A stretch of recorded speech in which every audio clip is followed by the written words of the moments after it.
जय हिंद दोस्तों, good evening. I am major Mohammad Ali Shah और मेरा बहुत बड़ा सौभाग्य है कि अभी मैं गुफ्तगू में होऊंगा एक ऐसी शख्सियत के साथ who needs no introduction at all. आप सब इनको जानते हैं। He is often referred to as an authority on north east. इनके टेन्योर नॉर्थ ईस्ट में कई हुए हैं। He has been the chief secretary of Manipur. Well, in around mid 90s he was in Thobal district. Thobal is a place where my father commanded a brigade from in Kakshin. My father commanded a brigade from, and I am very, very familiar with Thobal khas taur se. So he is going to also, apart from, he is, today is Kargil Vijay Divas, and he has very high regard for the armed forces, for the army. And I am very happy to be in conversation with him. I thought, what better than being in conversation with him on Kargil Vijay Divas? To when a chief secretary sahab, a bureaucrat, a senior bureaucrat would be speaking to a soldier who, and we connect on the same note on Northeast. Sir, Jain sir, and good evening, and thank you very much for taking your time, sir. Jai Hind, nice talking to you. How are you? Thank you, sir. Very well, sir. Very well, Good, sir. good, good.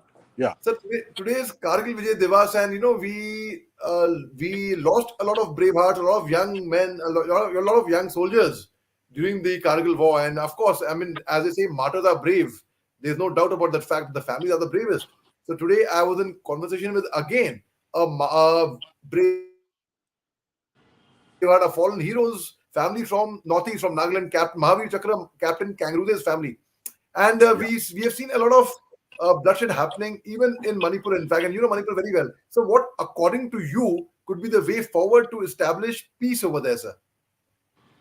See, it is very unfortunate that such a peaceful, very calm, beautiful state is facing this type of crisis. I understand that there are a lot of inherent problems which are there for decades together.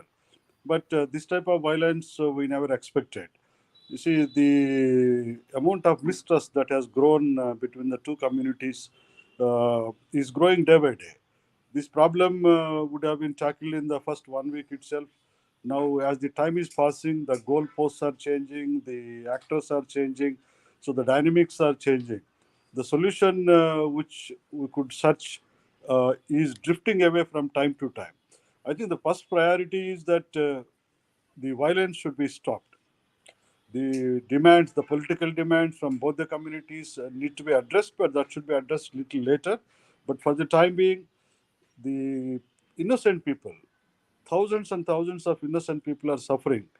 Uh, in the process, you see, almost 60, 70,000 people are displaced. They are in the relief camps.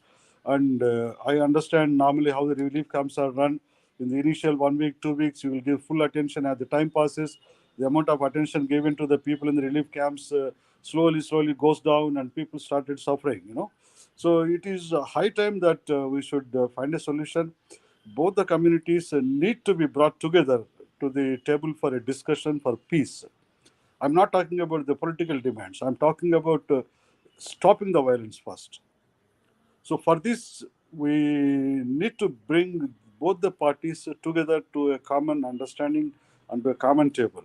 So far, as I understand, that individual groups are being called for discussion, but ultimately both the groups have to sit together and come for an amicable peace agreement.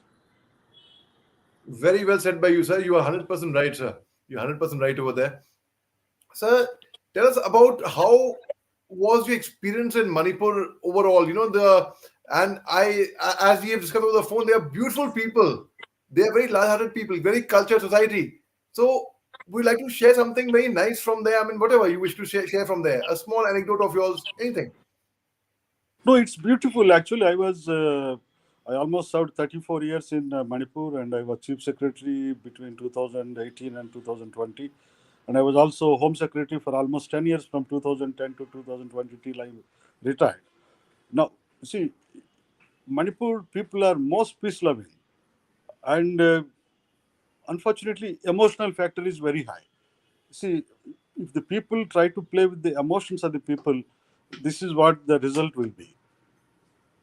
99.9% of the people are peace loving. They accommodate everybody. They are very good, friendly people, nice people. And very unfortunate that the sentiments have been exploited to such a level where it has grown to a fanatic level today. You see, all these groups which are fighting today, uh, they were working with the government and in a very peaceful way. But today, the scenario has drifted so badly. Now it needs a proper approach. Otherwise, day by day, the divide is growing. So the state, which is so peaceful, beautiful, in the last 10 years, insurgency has come down, the tourism has grown, the people economy has improved. Now, where are we today? We are back 3 decades back again, back to square one with the current scenario. So, so that's I don't think there can be a better person than you. I mean, the way you know about Manipur, it is really, really, sir, amazing.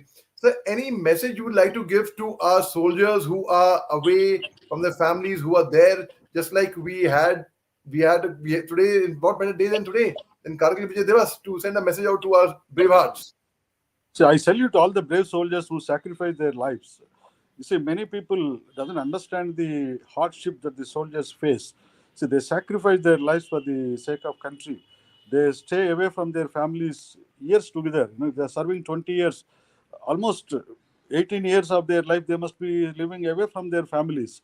See, as a citizen, every citizen should understand and the sacrifices made by our soldiers, and also the amount of suffering they undergo in protecting this country. We are safe because these people are facing hardships across the border. They don't know when things go wrong for them, but yet, as brave soldiers, they are facing and protecting safety for every citizen. So this is the fundamental duty of every citizen to understand how much of sacrifice our soldiers are making. Take care of them, and I wish all the best for the families of all the soldiers, and especially for those families who lost their uh, bread earners.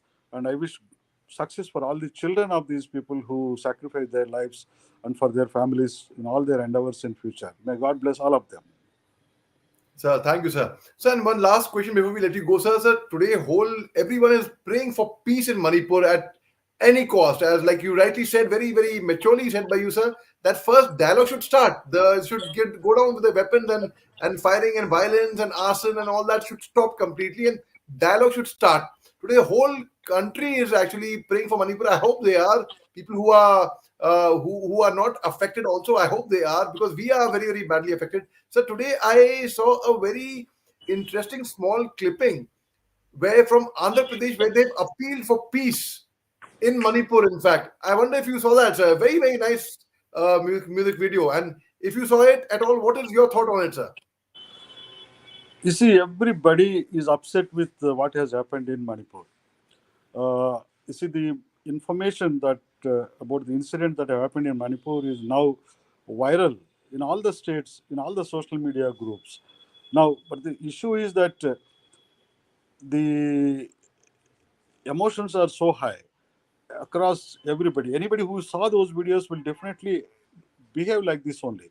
Everybody is praying for peace in Manipur. Everybody is praying for peace, and but the thing is that to bring peace, we need to bring the parties together. As I told you, we need to create confidence in their minds. The state government need to uh, take more initiatives, lead role, because this cannot continue. You see, my as a retired chief secretary, my main worry is on two fronts.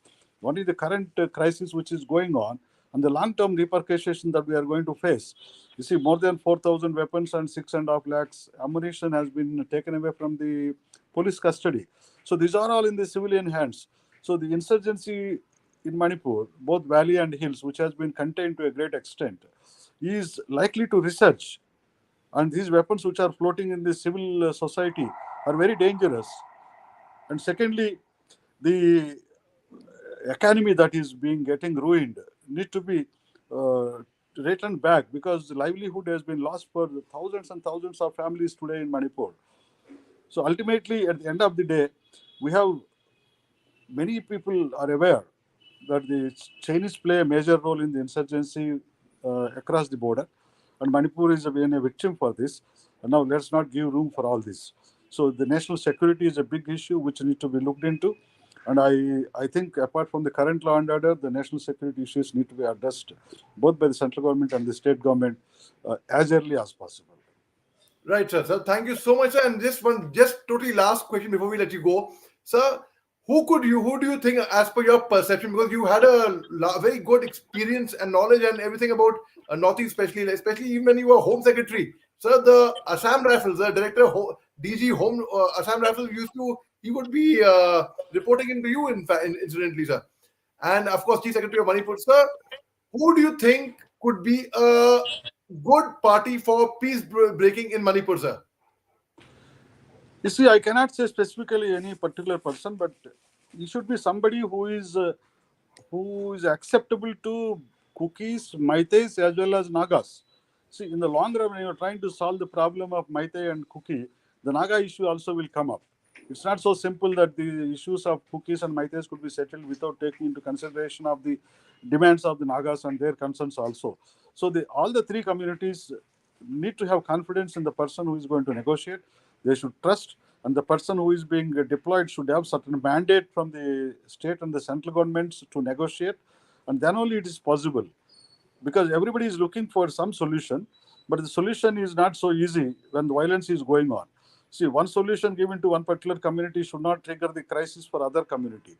So it has to be a balanced view, and that balanced view is possible only when a balanced person who has got knowledge of all these people, who has been acceptable to these people, and who knows these leaders personally.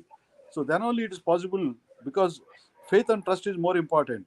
See, the parties should not look at the negotiator or whoever is going to mediate as a simple government representative. It should be treated as a part and parcel of their own belongingness. Then only it is possible for them to accept whatever we are proposing, whatever is being negotiated.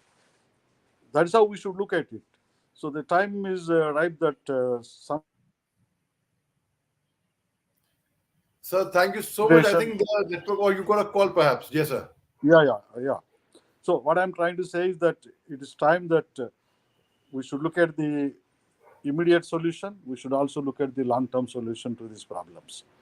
So, as I said, we need somebody who has been acceptable to all the communities. We need somebody who has got full knowledge of Manipur and the communities.